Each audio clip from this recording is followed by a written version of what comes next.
Hello everyone. आज मैं बात करना जा रहा हूँ things you should know before buy a battery charger online. तो हम लोग जैसे बैटरी चार्जर मैन्युफैक्चरर हैं, तो लोग जैसे हमसे बैटरी चार्जर परचेज़ करते हैं, तो हमने ये एक्सपीरियंस किया है कि जो कस्टमर्स को दिक्कत आती है, उनके पास बैटरी भी रहती है, चार्जर भी रहता है, तो जब बैटरी चार्ज नहीं होती तो वो ये समझ नहीं पाते कि बैटरी में फ़ॉल्ट है या बैटरी चार्जर में फ़ॉल्ट है। तो काफ़ी दिक्कत होती है। तो आज मैं वो सब चीज़ें डिस्कस करूँगा कि कैसे आप जो है बैटरी चार्जर से बैटरी चार्जर को चेक कर सकते हो, और बैटरी को चेक कर सकते हो कि किस में दिक्कत है, बैटरी सही नहीं है या बैटरी चार्जर सही नहीं है। तो हर एक चीज़ को मैं कोशिश करूँगा इस वीडियो में कवर करने की। तो सबसे पहले जो बात है वो ये है कि जब भी आप बैटरी चार्जर परचेज़ करना चाह रही हो, आपकी कोई भी बैटरी घर में बैटरी लो है या बिल्कुल काम नहीं कर रही है, तो मेक श्योर कि वो बैटरी वो चार्जरेबल कंडीशन में है या नहीं है। बिकॉज जैसे आप फॉर एग्जांपल अगर आप कोई भी बैटरी अपना मान लो कार की बैटरी है, तो वो आप चार्ज करना चाह रहे हो, तो आप काम नहीं कर रही है, तो आपको ये चीज़ श्योर करनी है कि बैटरी में ही दिक्कत है। बिकॉज कार अगर स्टार्ट नहीं हो रही है तो अदर रीज़न भी हो सकता है। बहुत सारे रीज़न होते हैं, बहुत सारी चीज़ों पे डिपेंड करता है कि गाड़ी का जो क्रैंकिंग होना स्टार्ट होना। तो ज़रूरी नहीं है कि अगर आपकी गाड़ी स्टार्ट नहीं हो रही है तो आपकी बैटरी में ही दिक्कत है। तो आप पहले श्योर कर लो कि जो आप बैटरी चार्ज करना चाह रहे हो उसमें ही दिक्कत है, वो काम नहीं कर रही, वो चार्जेबल है और वो चार्जिंग मांग रही है। उसको आप तीन तरीक़ों से टेस्ट कर सकते हो। एक तो बैटरी टेस्टर जो होते हैं वो मार्केट में अवेलेबल हैं, उसको आप परचेज़ कर सकते हो। मैं आपको इमेज शेयर कर दूंगा। तो उस तरह के अमेज़ॉन फ्लिपकार्ट जैसे कहीं से भी जहाँ से आपको अच्छा लगे वो आप परचेज़ कर सकते हो।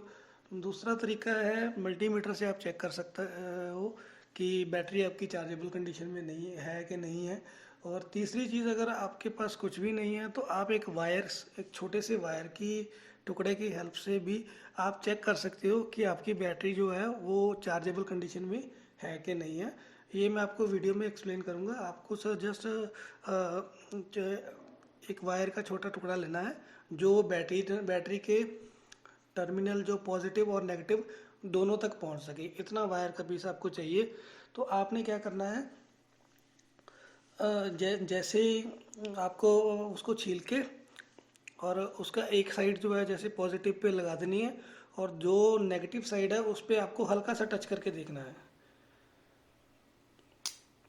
जैसे आप उसको टच करोगे तो उसमें से स्पार्क निकलेगा, थोड़ा सा स्पार्क। जैसे आप एक तरफ उसको रख के दूसरी तरफ आप टच करोगे, चाहे आप नेगेटिव साइड पे रख के उसको पॉजिटिव साइड पे ज़रा सा टच करके देख लो, चाहे आप पॉजिटिव साइड पे लगा के उसको नेगेटिव साइड पे दूसरे दूसरे जो वायर का दूसरा हिस्सा है उसको आप टच करोगे तो वो स्पार्क देगा। वो स्पार्क अगर तो हैवी स्पार्क दे रहा है तो मतलब आपकी बैटरी चार्ज है।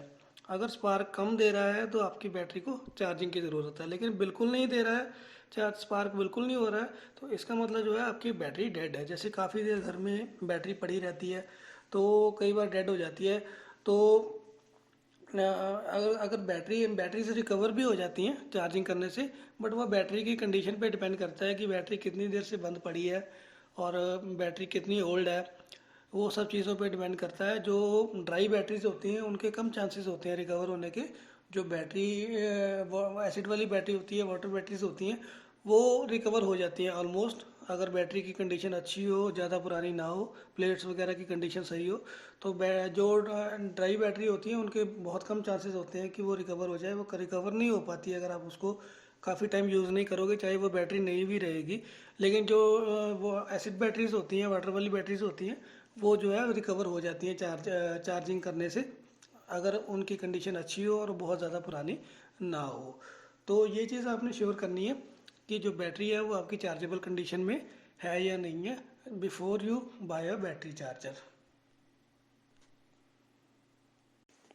एंड अगर आप बैटरी टेस्टर से चेक कर रहे हो फिर तो आपको इंडिकेशन से, उसमें सारी इंडिकेशन लगी रहती है, उसमें आपको पता चल जाएगा।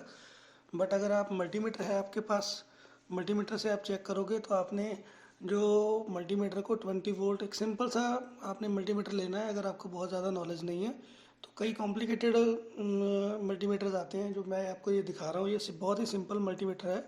अगर आपको टेक्निकल नॉलेज नहीं है तो मैं यही सजेस्ट करूँगा कि आप ये सिंपल जो मल्टीमीटर है वो ले, वो आपको ये जल्दी समझ में आ जाएगा कैसे काम करता है और चलाना भी आसान है। तो इसको आपने 20 वोल्ट डीसी पे चेक करके, जो इसकी दो नीडल्स रहती हैं रेड और ब्लैक, रेड को आपने पॉजिटिव पे लगाना है और ब्लैक को नेगेटिव पे लगाना है।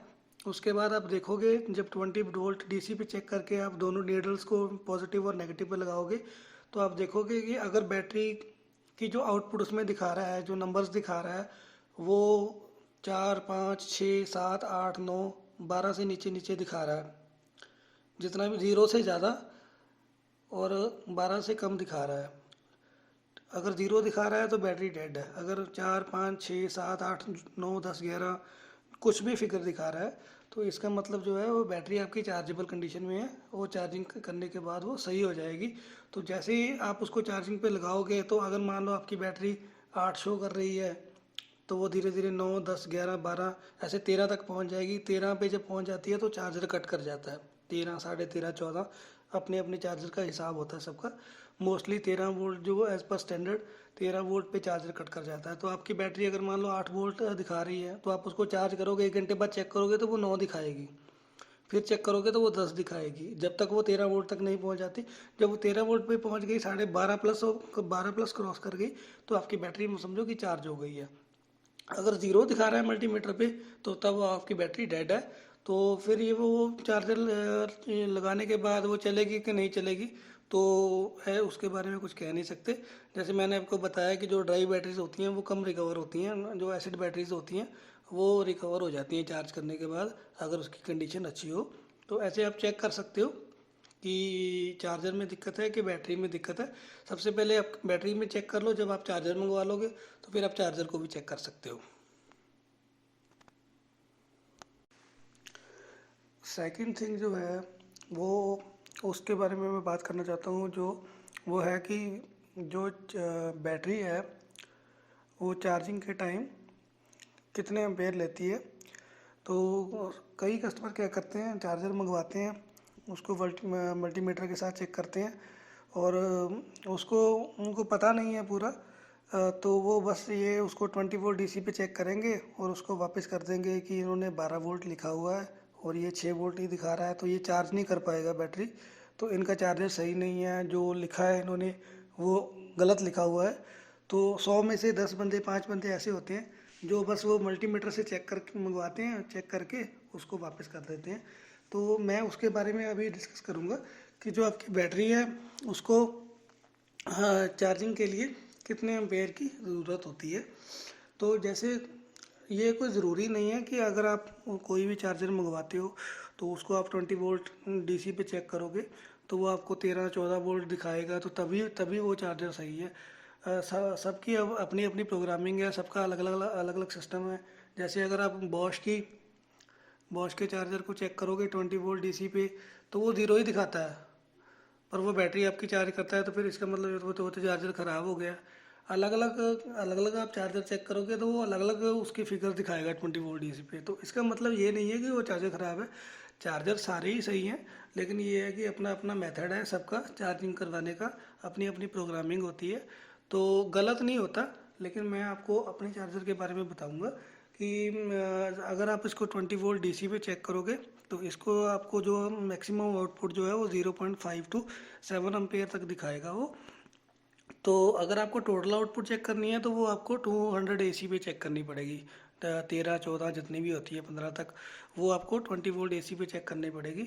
और जो ट्रांसफ़र रेट है वो आपको 20 वोल्ट डीसी पे वो दिखाएगा, 7 एम्पेयर तक दिखाएगा। उसका रीज़न ये है कि जैसे मान लो अगर मैं 4 रोटी खाता हूँ, ठीक है, तो मैं ऐसे नहीं है कि मैं 4 रोटी इकट्ठी मुंह में डाल लेता हूँ, मैं एक एक बाइट करके खाता हूँ, फिर एक एक एक बाइट करके पहले एक रोटी खाता हूँ, फिर 2 खाता हूँ, फिर 3, फिर 4, जितनी भी मेरी कैपेसिटी है।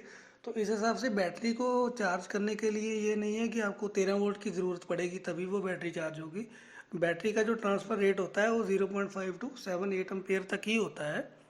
कोई बैटरी 4 एम्पेयर लेती है चार्ज करने के लिए, कोई 5, कोई 6, वो बैटरी की स्ट्रेंथ पे डिपेंड करता है। तो जब आप सिर्फ अपने अपने चार्जर की बात कर रहा हूँ मैं। जब आप इसको 20 वोल्ट डीसी पे लगाओगे तो ये आपको 0.5 टू लेके 7 एम्पेयर तक मैक्सिमम आउटपुट दिखाएगा, और ये आपकी बैटरी चार्ज भी करेगा। ये इसका मतलब ये नहीं है कि 7 एम्पेयर दिखा रहा है तो वो खराब है चार्जर, ऐसा कुछ नहीं है। आप उसको रेगुलरली चेक भी कर सकते हो कि कैसे वो चार्ज बैटरी कर रहा है कि नहीं कर रहा है, और वो चार्ज करता है। अब मैं बात करूँगा हाउ आवर चार्जर वर्क्स, कि जो हमारा चार्जर जो है वो कैसे काम करता है। बड़ी ही सिंपल फंक्शनिंग है, इसमें कुछ भी आपको करना नहीं है। जस्ट जैसे ही आप चार्जर को सॉकेट में लगाओगे, किसी भी सॉकेट में आप लगा सकते हो, 5 एम्पेयर 15 एम्पेयर जो भी सॉकेट है नॉर्मल सॉकेट में आप लगा सकते हो। जब इसको आप लगाओगे तो इसमें आप देखोगे कि पावर दो इंडिकेशन है, एक पावर ऑन इंडिकेशन है, एक फुली चार्ज की इंडिकेशन है। जो फर्स्ट इंडिकेशन है वो पावर की इंडिकेशन है, और सेकंड जो इंडिकेशन है वो फुली चार्ज की इंडिकेशन है। तो जब आप पावर में लगा के सॉकेट में इसको ऑन करोगे तो पावर वाली इंडिकेशन जो है वो आपको जलती हुई दिखाई देगी। तो इसमें आपने क्या करना है, जो इसकी जो दो वायर्स आ रही हैं चार्जिंग वायर्स, रेड और ब्लैक, जो रेड वाली वायर है उसको आपने पॉजिटिव पे लगाना है, और ब्लैक वायर को आपने नेगेटिव पे लगाना है। तो जब लगाने के बाद आप देखोगे कि एम्पेयर मीटर में आपको शो करेगा कि कितने एम्पेयर ले रही है battery, 4 ampere, 5 ampere, 2 ampere, 1 ampere, हो सकता है 0.5 एम्पेयर ले, थोड़ा सा ही कांटा उठे, तो मतलब वो आपको शो उसमें दिखाएगा। तो वो अगर वो रिस्पॉन्ड एम्पेयर मीटर आपको रिस्पॉन्ड कर रहा है, चाहे वो 0.5 ही दिखा रहा है या 1 एम्पेयर ही दिखा रहा है या 2 ही दिखा रहा है, तो वो आपकी बैटरी चार्ज हो रही है। तो आप टच कर बैटरी को लगाते हो टर्मिनल को, अगर एम्पेयर मीटर नहीं रिस्पॉन्ड करता, वो जो कांटा बिल्कुल नहीं उठ रहा वहीं का वहीं पे है, तो इसका मतलब जो है वो बैटरी आपकी चार्ज नहीं हो रही। तो फिर आपने कैसे चेक करना है कि जो चार्जर है वो वर्किंग कंडीशन में है कि नहीं है, उसको भी आप दो तरीके से कर सकते हो। मल्टीमीटर से भी कर सकते हो, जैसे मैंने आपको बताया कि आप 20 वोल्ट डीसी पे लगाओगे तो 7 एम्पेयर तक आपको दिखाएगा। अगर आप 20 वोल्ट एसी पे चेक करोगे तो आपको 13, 13.5, 14 मैक्सिमम आउटपुट दिखाएगा। वो वायर्स को टाइट पकड़ के रखना पड़ता है, जितना आप टाइट पकड़ोगे उतना वो आपको क्लियरली दिखाएगा, मैक्सिमम आउटपुट दिखाएगा। अगर आप लूज़ रखोगे तो मान लो अगर वो आप 20 वोल्ट डीसी पे चेक कर रहे हो तो वो आपको 5, 5.5 दिखाएगा। अगर आप उसको टाइट पकड़ लोगे तो वो आपको 7 एम्पेयर तक दिखाएगा। जितना वो टाइट रहेगा कनेक्टिविटी, उतना आपको वो क्लियर जो है रिजल्ट शो करेगा। तो उससे आप चेक कर सकते हो। अगर मल्टीमीटर आपके पास नहीं है तो आपने क्या करना है, जो रेड और ब्लैक वायर है उसको आपस में बिल्कुल हल्का सा टच करना है, बिल्कुल हल्का सा टच करना है। तो जैसे ही आप हल्का सा टच करोगे तो वो आपको दिखेगा, एम्पेयर मीटर जो है रिस्पॉन्ड करेगा जब आप दोनों को हल्का सा टच करोगे।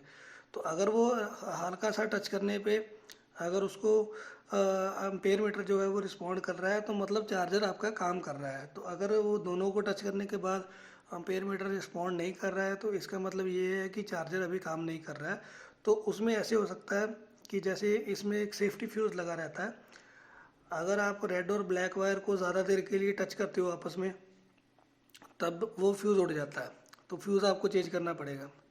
जैसे आपने फर्स्ट टाइम मान लो आपके पास चार्जर आया तो आपने चेक करने के लिए रेड और ब्लैक वायर को आपस में टच किया, आपको पता नहीं है, आपने ज़्यादा देर के लिए उसको टच कर दिया, तो एक बार कांटा उठा बाद में नहीं उठा, तो इसका मतलब ये है कि उसका फ्यूज़ उड़ गया। तो आपको उसका फ्यूज़ चेंज करना पड़ेगा, लेकिन आपको सिर्फ उसको बस हल्का सा टच करना है और हटाना है। अगर आप उसको ज़्यादा देर के लिए टच करोगे तो फ्यूज़ उड़ जाएगा। तो आपने हल्का सा टच करके देखना है कि वो मीटर काम कर रहा है, तो मतलब आपका जो चार्जर है वो वर्किंग कंडीशन में है। अगर नहीं वर्किंग कंडीशन में है तो आप हमसे कांटेक्ट कर सकते हो, ठीक है, हम आपको रिप्लेस करवा देंगे, या कोई दिक्कत होगी तो बता देंगे। अगर वैसे कोई दिक्कत होती नहीं है, जस्ट यही होती है कि फ्यूज़ ही उड़ जाता है कई बार, क्योंकि इसमें सेफ्टी पर्पज़ के लिए फ्यूज़ लगाया गया है। कोई ओवर हीट हो रहा है या बैटरी शॉर्ट सर्किट हो रहा है या ओवर वोल्टेज है, तो कोई भी अगर मान लो किसी भी कंडीशन में जहाँ पे आपके चार्जर को नुकसान है या बैटरी को नुकसान है तो फ्यूज़ जो है इसमें उड़ जाता है। जस्ट आप फ्यूज़ चेंज करोगे तो फिर चार्जेबल कंडीशन में वो आ जाएगा। बस इतना ही होता है, फ्यूज़ ही उड़ता है जब जब उसको काम नहीं करता। फ्यूज़ आपने चेंज करना है। 5 एम्पेयर का आप एक एक्स्ट्रा फ्यूज़ हम लोग एक चार्जर में रहता है, एक हम पैकेट में साथ में भेजते हैं। अगर आपको एक्स्ट्रा ज़रूरत है तो 5 एम्पेयर का आप किसी भी इलेक्ट्रॉनिक स्पेयर पार्ट की शॉप से बड़ी इजीली मिल जाता है, आप एक्स्ट्रा लेके रख सकते हो। सेफ्टी पर्पज़ के लिए है कि जो चार्जर की लाइफ लॉन्ग हो और बैटरी की भी लाइफ बढ़े और उसको कोई नुकसान ना हो, इसलिए फ्यूज़ लगा रहता है। किसी भी हार्म कंडीशन में फ्यूज़ उड़ जाता है, आपको फ्यूज़ चेंज करना है और वैसे ही वो चार्जेबल कंडीशन में आ जाएगा। नेक्स्ट हम लोग बात करेंगे in condition of both lights blinking. क्या होता है, कई बार आप चार्जर जब ऑर्डर करोगे तो जैसे ही आप हमारे चार्जर को आप बैटरी के साथ अटैच करते हो तो दोनों लाइट्स जो हैं वो ब्लिंक करने लगती हैं, रेड और ग्रीन लाइट जो है वो ब्लिंक करने लगती है। तो वो कस्टमर उस सिचुएशन में कई बार समझ नहीं पाता है कि ये दोनों लाइट्स क्यों ब्लिंक कर रही है, पता नहीं चार्जर ख़राब है, ये बैटरी सही नहीं है। तो मैं आपको बता रहा हूँ कि वो लाइट क्यों ब्लिंक करती है। अगर आपका अटैच करने के बाद वो दोनों लाइट्स ब्लिंक कर रही हैं तो उसमें क्या होता है कि जब आप बैटरी को चार्जर के साथ कनेक्ट करते हो तो जो चार्जर जो है वो आपकी बैटरी को आउटपुट सप्लाई करता है। तो जब आपकी बैटरी जो है वो आउटपुट नहीं लेती तो चार्जर कट कर जाता है। तो जब ये पर तो जब जब कट कर जाता है तो रेड लाइट ऑन होती है। जब जब वो फिर से उसको चार्जिंग देता है तो ग्रीन लाइट और लाइट ऑन होती है, और फिर से उसको चार्जिंग नहीं लेता है तो फिर रेड लाइट हो जाती है। तो जो ये प्रोसेस बार बार रिपीट होता है उसकी वजह से वो दोनों लाइट ब्लिंक करती रहती हैं कि कभी वो उसको आउटपुट देता है फिर वो नहीं लेती है बैटरी आपकी, तो रेड लाइट ऑन हो जाती है। वो प्रोसेस फास्ट फास्ट रिपीट होता रहता है, इसकी वजह से जो है वो लाइट्स ब्लिंक करती हैं। और इसमें अगर आपने क्या करना है, उसको 5-10 मिनट के लिए लगा के छोड़ देना है, तो आप देखोगे कि जो लाइट्स जो है वो धीरे धीरे स्लो हो जाएंगी, मूव होना स्लो हो जाएंगी। और अगर 2-4-5 मिनट में 7 मिनट में अगर वो लाइट स्लो होते होते होते येलो लाइट स्टेबल हो जाती है और एम्पेयर मीटर जो है वो एम्पेयर आपको दिखाना शुरू कर देता है, तो इसका मतलब जो है वो आपकी बैटरी चार्ज होनी स्टार्ट हो गई है। लेकिन अगर 5-7 मिनट 10 मिनट में अगर जो वो लाइट्स ब्लिंक होनी बंद नहीं होती है, आपने ज़्यादा देर चेक नहीं करना, तो उससे क्या है कि चार्जर को आपका ख़राब हो जाएगा। अगर वो लाइट स्टेबल हो जाए होनी होगी तो वो 2-4-5 मिनट में आपको पता चल जाएगा, वो लाइट स्लो हो जाएंगी मूव करना और 1-2 मिनट बाद वो स्टेबल हो जाएंगी। तो अगर वो स्टेबल हो गई हैं और एम्पेयर मीटर आपने जो है वो एम्पेयर उसका उठाना स्टार्ट कर दिया है, जितना भी वो उठा रहा है 0.5 1 2 4 5 जितना भी वो उठा रहा है, अगर उसने उठाना स्टार्ट कर दिया है तो मतलब आप अभी तब तब से आपने नोट करना है कि आपका जो बैटरी है अब चार्ज होना शुरू हो गया है। लेकिन अगर एम्पेयर मीटर 0 पे ही है और रेगुलरली लाइट्स जो है वो ब्लिंक करी जा रही हैं, तो इसका मतलब ये है कि जो बैटरी है वो चार्जेबल कंडीशन में नहीं है। तो इस कंडीशन में आपको बैटरी नहीं लानी पड़ेगी। अगर आपने किसी इलेक्ट्रिशियन को चेक करवानी है बैटरी तो आप करवा भी सकते हो। ओके, अब मैं बात करूँगा कि अगर आप ऑनलाइन परचेज़ करते हो बैटरी चार्जर, या बैटरी चार्जर नहीं कुछ भी परचेज़ करते हो, हमसे नहीं किसी से भी परचेज़ करते हो, तो अगर आपको दिक्कत आती है तो उसके लिए आपने जो है सपोर्ट कैसे लेनी है, सही तरीका क्या है सपोर्ट लेने का। और क्योंकि जो हमारे इंडियन कंज्यूमर है वो बड़े अग्रेसिव है, उनको और उनकी जो मैंटेलिटी है वो ऐसी है कि अगर तो उनको अच्छा प्रोडक्ट मिल जाए तो फिर जो है वो फीडबैक नहीं देते, बहुत कम लोग फीडबैक देते हैं। लेकिन उनका अगर एक्सपीरियंस ख़राब रहे तो फिर वो बहुत उतावले रहते हैं नेगेटिव फीडबैक देने को। तो ठीक है, फीडबैक देनी चाहिए, अपनी ट्रू ओपिनियन देनी चाहिए, ऑनेस्ट ओपिनियन जो भी है। आपकी फीडबैक फिर आपकी फीडबैक से अदर जो कस्टमर्स हैं उनको हेल्प मिलती है, लेकिन वो फ्रस्ट्रेशन में आके नहीं देने चाहिए, अग्रेसिव वे में नहीं देने चाहिए। आप कोई भी जो परचेज सिस्टम चीज़ मंगा रहे हो उसको आप देखो कि कहाँ दिक्कत है, उस तरीके से उसको आप अप्रोच करो। अगर फिर भी आपका एक्सपीरियंस ख़राब है तो उस तरीके से आप देखो। उसमें 3 चीज़ें होती हैं। जैसे एक चीज़ होती है कि आप कहाँ से परचेज़ कर रहे हो, अमेज़ोन से, फ्लिपकार्ट से, मीशो से, किसी कहीं से भी आप परचेज़ कर रहे हो तो ई कॉमर्स पोर्टल है। एक उसमें होता है, एक सेलर होता है जो आपको प्रोडक्ट भेज रहा है, जो आपने प्रोडक्ट ऑर्डर किया है। तो जो भी आप प्रोडक्ट मंगाते हो तो आपको ये देखना चाहिए कि जो प्रोडक्ट मंगा रहे हो वो ऑर्डर करने से लेके आप तक पहुंचने में दिक्कत कहाँ पे है। से वो जो आपको दिक्कत आ रही है वो सेलर की वजह से है, या जो आपको दिक्कत आई है वो एक ई कॉमर्स प्लेटफॉर्म की वजह से है।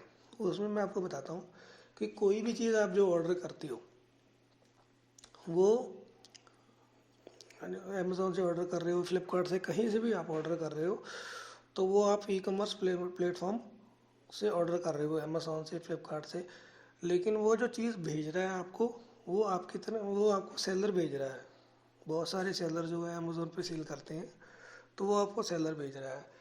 और उसमें अगर मान लो कहीं आपको डैमेज प्रोडक्ट मिल रहा है, आपको डैमेज प्रोडक्ट आपके पास प्रोडक्ट आया, तो आपको डैमेज प्रोडक्ट मिल गया या आपको लेट प्रोडक्ट मिला, आपको दिक्कत हो रही है, आपको जल्दी चाहिए था, आपको देर से मिला, आपको कमिट किया था कि इतने दिन में मिल जाएगा लेकिन नहीं मिला, तो उसमें सेलर का कोई रोल नहीं रहता। जो प्रोडक्ट आपको भेजता है उसका सिर्फ रोल इतना ही है कि उसने आपको पैक करके प्रोडक्ट जो है वो ई कॉमर्स वेबसाइट को दे दिया कि भैया ये आप जो है हमारे कस्टमर को पहुंचा दो। अगर उसमें अगर आपको डैमेज प्रोडक्ट मिल रहा है, अगर उसकी पैकिंग सही नहीं है, अच्छी पैकिंग नहीं करी उसने, तो सेलर का फॉल्ट है। लेकिन पैकिंग अगर अच्छी है तो फिर भी अगर आपको डैमेज प्रोडक्ट मिला है या देरी से मिला है तो फिर उसमें ई कॉमर्स वेबसाइट की गलती है। लेकिन जो आप फीडबैक्स देते हो प्रोडक्ट के नीचे, जो आप आके रेटिंग करते हो, रिव्यू करते हो, तो अगर तो आपको प्रोडक्ट देरी से मिला है या डैमेज मिला है तो उसके लिए आपको ई कॉमर्स वेबसाइट को अप्रोच करना चाहिए कि हमें जी ऐसे प्रोडक्ट डैमेज मिला है और या हमें प्रोडक्ट जो है देरी से मिला है। तो वो उनकी कमी है, अगर आप उनको बताओगे तो वो उसका सलूशन करेंगे। अगर आप प्रोडक्ट के नीचे रेटिंग कर दोगे तो इतना ज़रूर है कि वो जो सेलर है उसकी रेटिंग डाउन हो जाएगी, अगर आपकी अटेंशन वही है। बट अगर आपकी अटेंशन ये है कि हमारे फीडबैक से है जो कंपनी इम्प्रूव करे, तो आपको जो है अगर डिलीवरी के रिलेटेड कोई दिक्कत आ रही है या कोई आपको डैमेज प्रोडक्ट मिला है तो उसके रिगार्डिंग जो है आपको सबसे पहले ई कॉमर्स वेबसाइट पे उनके जो कस्टमर सपोर्ट होते हैं उस पर आप कॉल करो या उनको आप मेल करो कि ऐसे ऐसे हमें प्रोडक्ट जो है डैमेज मिला है। पहली बात तो ये है कि देखो आपको ई कॉमर्स वेबसाइट्स का फ़ायदा कितना है। अगर आप कोई भी प्रोडक्ट बाज़ार से ख़रीदते हो, ऑफलाइन मार्केट से ख़रीदते हो, तो एक बार आप प्रोडक्ट लेके दुकान से बाहर निकल जाओ, कोई प्रोडक्ट वापस नहीं करता है। लेकिन ई कॉमर्स वेबसाइट से आपको फ़ायदा है कि आप घर बैठे आपके घर प्रोडक्ट पहुंच जाता है और आप उसको वापस भी कर सकते हो। लेकिन लोग इस चीज़ का, कई लोग, वो सारे नहीं, बहुत मतलब कुछ कम, कुछ लोग, कुछ परसेंटेज ऐसे लोग हैं जो बहुत मिसयूज़ करते हैं इस चीज़ का। तो ऐसे नहीं करना चाहिए। अगर आपको कंपनी फैसिलिटी दे रही है तो आपको उसका फ़ायदा लेना चाहिए। तो जो आपने रेटिंग जो आप देते हो, कई कस्टमर ऐसे हैं उनको दिक्कत आ रही है तो वो कहीं अप्रोच नहीं करेंगे, जस्ट वो 1 स्टार दे के नीचे लिख देंगे बैड प्रोडक्ट, और वो एक्सपेक्ट कर रहे हैं कि हम उसको अप्रोच करेंगे कि आपको क्या दिक्कत आ रही है। क्योंकि वो सोचते हैं कि मैंने नेगेटिव फीडबैक दे दिया तो अब अपने आप सेलर मेरे पीछे पीछे भागेगा, मुझे अप्रोच करेगा। लेकिन ऐसा कुछ भी नहीं है। हम लोग जो आप फीडबैक देते हो उससे हम आपको कांटेक्ट नहीं कर सकते, ना उसको अमेज़ोन देख सकता है, वो देखता है, उनके पास इतना टाइम नहीं है। अगर आप उनको फीडबैक दोगे डायरेक्टली कॉल करके या मेल करके, तो फिर वो देखेगा, उसको इम्प्रूव करेगा।